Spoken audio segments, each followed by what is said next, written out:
Hello friends, welcome back to another video. Then tonight schedule to hile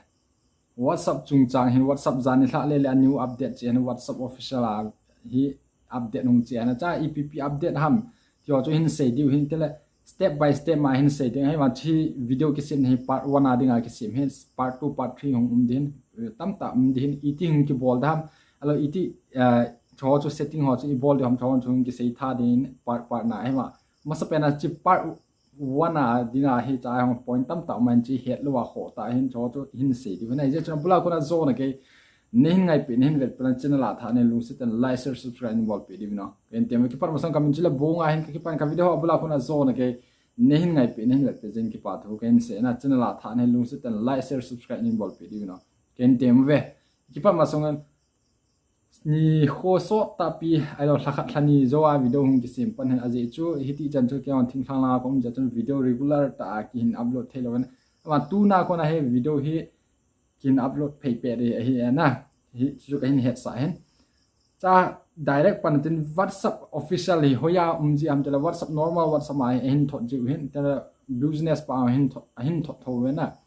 normal WhatsApp namana normal WhatsApp chun du le chun cha hi het diu chu mi tam ten WhatsApp ma hi ailo online na thil azu na apps ailo group ngo ji hin cho group chu hin tela privacy thil lo ji hin WhatsApp ho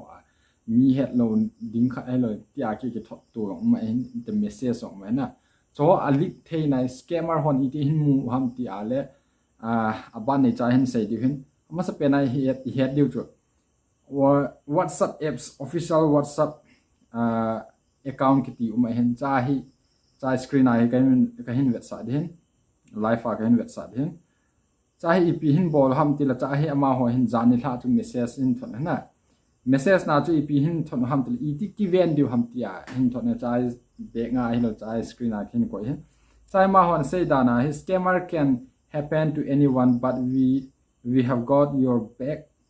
with some safety tips tiana safety tips ap chai ti ki ven du ham ti ale don't respond tap or forward the message ki ti na khat na cho number 2 na chu la block and report the sender ki ti number 3 na update your privacy setting to choose who can contact you so his apart 2 lang te phacha iti bol yu ham cho chu hin setting ai wa cho ama sa pe na head diu cho chi hi details ai ga hebe go no wala cha hi lan mura hi lu du na lan mura hi lu teng la cha ma ho official page sung thong din chai iza step iza ham khan hi e ho dinga iti ki ven diu ham ti ho cho iti message ahin thot diu ham unknown number a kona chuna video clip ngon nyaw cha ka hin pi den cha hi ama sa pe na hi iga head diu cho ask you to tap on a link ama sa pe na hi ga ki se la number unknown number khat hung de na message hung ki thot din hi thi ke ya new number he cha screen a ki pe ba che ka new number hen ahin ti de na ne he kha banga hung ki sei din the second ten la chun a second message na chu ip hin so dam tila asking you to tap a link activate a new feature through a link or download apps an apps ki ti da na chai apps ai lo la activate bol na ding future them khat update na ding i WhatsApp them khat update na ding aje chu tu a he sei banga gb WhatsApp ho update hoi ta ji amin tam zo hen aman no mai the na ta banga chu ama hon chi advantage la na normal WhatsApp ma ta message in thong na ne het kha lo mi ai lo out country number ho mai the elo India number ho mai the na ta chu message ng ki thona chika new number hen in save pin tin jotan link hin thot link a chu ip hin sei dham ti la chinami ale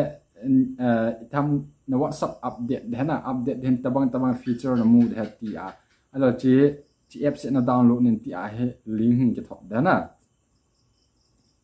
te chi link chu na me kha ale chun ama hon na phone cho control di chu ne het nga ya na the second point is asking you to share your personal information like credit card or bank account number date of birth or password ti dana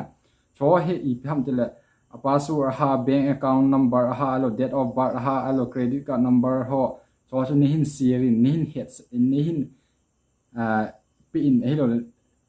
ka ngai che ham khat na angai cha ding dola cho hin thum di hin then anoya pa chui kala asking you to forward a message then chi message mi dang on thonin ti ana chi cha hi ga het du mi dang na thot nge nge ala nanga na o the na nang na o the aje cho ma hung boy khayan lang hila nang na o the na ma ko na hing ki pan hen ti den they asking for a money claiming that you have to pay to use WhatsApp ala WhatsApp na man na dinga he pay na bol nga ina lakhana chi za pay na bol nga in hi lo wala WhatsApp na man thei lo ding money or claiming that you have to pay na pay nga ina WhatsApp ni khan dinga asking for money him say dia sum hin thum diu hin the next kina chula the scammer pretend they are someone you know ti kina na chi scammer ho chon ep say am ta nang chu hello ke ham kha chu scammer ka hi ala nang chu phacha ka het banga ka hung ki sei de na ta hung ki sei diu na ta aban chu hi kina le the message is above to lottery or gambling a job an investment or a loan ti na loan lang sanga in thu ong hin sei mai the en message ong mai the in tena job lang sanga hung mai the alo investment lang sanga hung mai the in tia cho ma hon lottery lang sanga hung mai the na tu a sei banga wa sama he kon banega crorepati ayo government independent day janhi vele independent day ki manga chidinga cho mi tam tan tu I for what le mai the na chizat gb hi net pack alola 3 months recharge alola thil dang lottery dang hung mai the na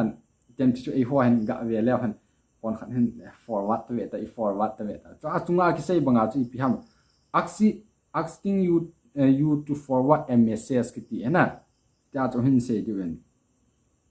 tel ta chu mi zan ham khat chu na thot do ten recharge free alola tabang lottery iPhone ai lo laptop ti ho na mu da ti a ngi sei de na ta ban tu che ki le hen the person start chatting with you to gain your trust before asking the personal information ti na mi personal information chu na het kha lo personal information chu na het no male ama sa a chu na ki ho pi nga na na ki chat pi jo ten la ep ta ama chu na hin ta san ding hin ta san jo ten la chi ka information hi chlai mu na ko hi chi ka bank account number han ti ho cho a hin ni khan na cho hin cha a hi ama hung pan sa wa ten tu a chi lai ta hi ja hi WhatsApp official channel account wa ko na chi update hung chi he na update hung chi chu ep bol ham ta list hung ki pi ho zo se hi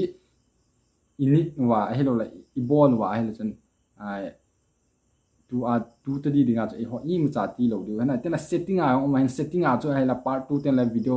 live a hum ki bol hen iti off di ham iti hum khat di ham ti ho jong ki setting iti ama sa pena hum se bangwa iti block dam iti report dam ti ho cho hin se di na ye champula ko na zone ge part 1 na vet na la part 2 part 3 chan hum den apula ko na zone ge nen vet pe di winong ka hin tem ve tu a pa he information hum ki pe hen thi iti hung dam ti ho chung ki se hi ja chung ka hin het sang ki pa bula ko na zone ge